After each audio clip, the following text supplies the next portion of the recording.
they haven't played here for 3 seasons, but this Friday and Saturday, they'll be back for 2 memorable nights. Now this week, leading up to the Aces alumni hockey games, we have a 3-part series exploring the Aces road from making history to breaking hearts. Channel 2 Sports Director Patrick Enslow has the story of how it all began. Patrick?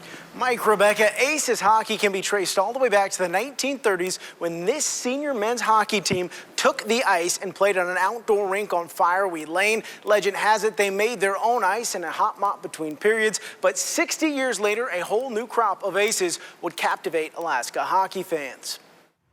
It wasn't just a beer league, you know, it was kind of a step up from that. The Alaska Aces are the 2011 Kelly Cup champions. Before the Kelly Cups, before the sellout crowds, we all had jobs in town. We all had to get up the next day and go to work. Before they were even paid to play, it was pure passion for the sport. We needed something to do here locally. We thought there would be a good draw for it. After previous failed attempts to put together a senior men's amateur team, a unique set of circumstances brought hockey back in December of 1990. There was a Russian team from Harbor Rosk in town that got stuck here because of weather, and I got a phone call from the rink one night, said, hey, can you get some guys together to play this club? Local hockey coach Dempsey Anderson suggested Sorensen call his new team the Aces, a throwback to the 1930s Anchorage men's team. The newly formed Aces would skate to a 3-3 tie and lose in overtime to the Russians. We were all ex-UAA and myself being from UAF college players and some local high school players. Following that game, Sorensen would secure ice time, a schedule, and the Anchorage Aces were in business. You know, I was running off my American Express card and off my sporting goods store at the time, and it was difficult, and we were making do, and nobody was getting paid. We were just having a good time and put on a pretty good brand of hockey of all former college players. Playing and coaching, Sorensen quickly found out the business of sports is expensive, and he didn't have the deep pockets to keep his team on the ice. The big turning point, I think, was the first ownership group that helped me get going. You know, as a player coach, it was difficult to have friends on the team and try to say who's going to play when. But with financial backing, the team would go on to win the 1991 Amateur National Championship in Fairbanks. We ended up playing the Gold Kings in the final and beat them 5-2, and they were pretty well known throughout the senior men's hockey league at that time. Building on momentum from their early success, the team would make a name for themselves on the national amateur scene and slowly build a fan base locally. It was tough dealing against UAA at the time because UAA was good. UAA was winning games in the early 90s there and mid-90s. They were having great crowds. We tried to build on their success, just a different type of hockey. We had the fighting, which was really important to people back then. Well, the early days, the crowds were small. You know, we were lucky to get 1,000, 1,500 people. And then, in 1993, the Arctic Challenge pre-Olympic hockey tournament would come to Alaska, made up of teams from the United States, Russia, and Canada. The weather was great. You know, it's the first time being in Alaska. I really enjoyed myself. Team Alaska would also face off against the international talent and had a roster made up of many Aces players, giving the local hockey team a chance to show off its talent among the world's best. you know, it was still, we were all young enough that we still had that passion for the game and wanted to compete at somewhat of a higher level than just a local Anchorage men's league, you know. But as 1995 approached, the Aces' days as an amateur team would be numbered, as new ownership eyed a leap to the pros. Tomorrow on part 2 of our series, The Aces Turn Pro, we take a look at the men's transition to becoming a pro hockey franchise and the growing pains that came along with it. Tonight, Channel 2 Sports Director Patrick Enslow joins us with the story of how the team turned pro and what came with that transition. Patrick. Mike, Rebecca, back in 1995, the team then known as the Anchorage Aces would officially become a professional hockey franchise, joining the West Coast Hockey League and bringing a new brand of puck to town. It was just crazy. It was more just slap shot.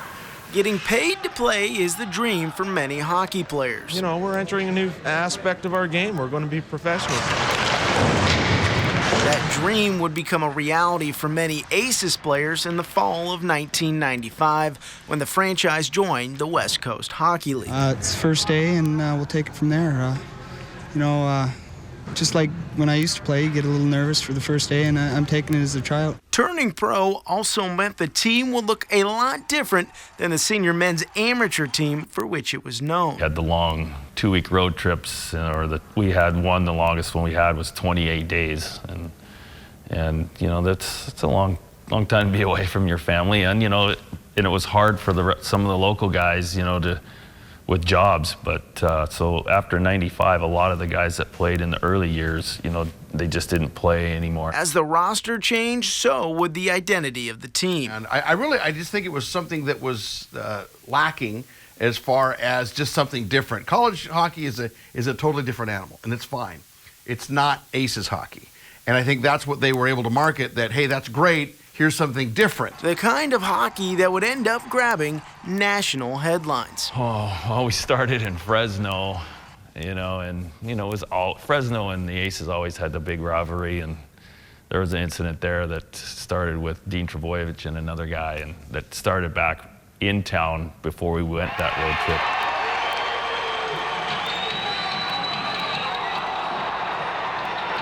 So Dean was kind of in a little bit on a mission, and it started, he ended up getting charged with assault and had to go to jail for a couple hours. We all pitched our meal money together and bailed him out. Like that, people goes to jail when they do that on the street.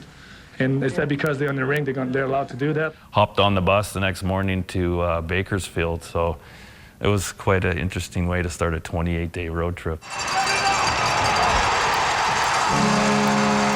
On the ice, the team was built around centers Keith Street and Dean Larson. I think we just got to come out and forget everything and just play to win. The duo played an entertaining style of hockey that fans grew accustomed to watching during their days at UAA and UAF. As their success grew, so did the crowds. Remember the very first time they sold out, Kenny Huizinga, rest in peace, was the equipment manager. He said he would shave his head if the Aces got a sellout, and they did. And it was unbelievable. And he shaved his head on center ice, one of the top 10 moments of my career. No doubt about the Aces' sports and entertainment value, but a definite question, how long could it last? Those were some good times back then. I'll never forget those days in my hockey career.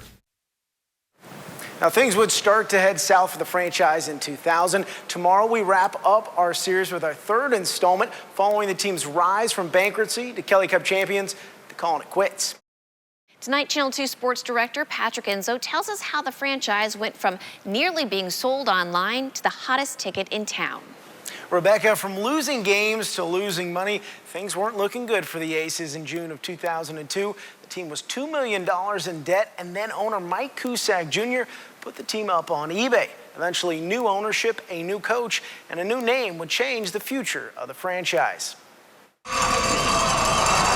Fresh off their worst year in franchise history, things didn't look promising heading into the 2003 season for Anchorage's pro hockey franchise.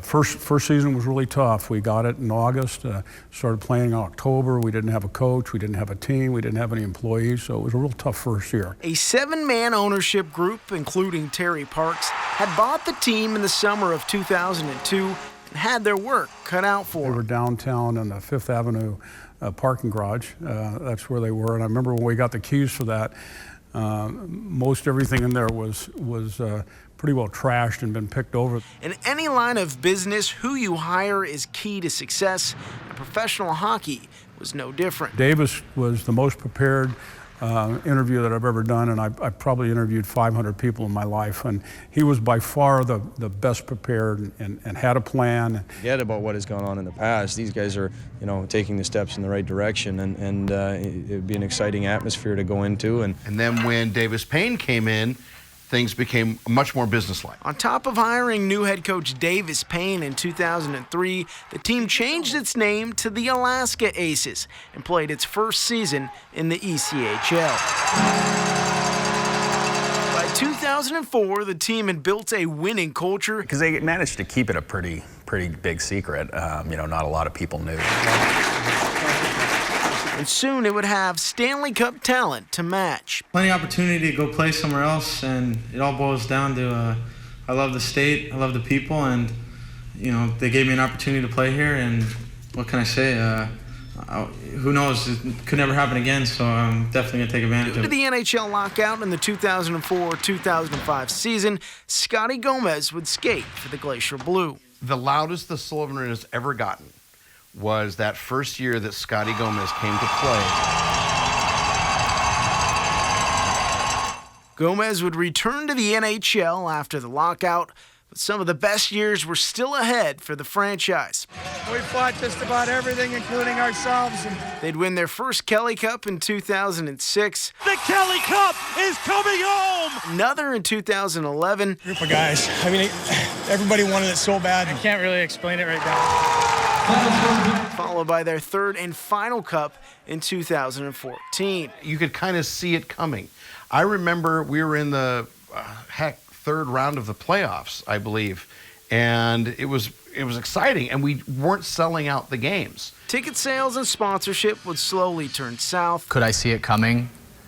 Yes. Did I see it coming that quickly? Absolutely not. February of 2017, the ownership group announced the franchise would fold for financial reasons. We let them know we appreciated them and we don't want them to leave. A difficult ending for a team that spent decades getting off the ground, but fans enjoyed every moment of the Alaska-grown team's success. Huge part of my life. To have it taken away, it hurt, and it still hurts. Now, the storyline of the franchise really kind of goes full circle when you look back at that 91 roster. Many of those players would go on to coach everybody from Scotty Gomez to Nick Mazzolini, and some of those players on the 91 roster even had kids who won cups in 2014. And if you missed any of our stories in this three-part series, they're online at KTUU.com.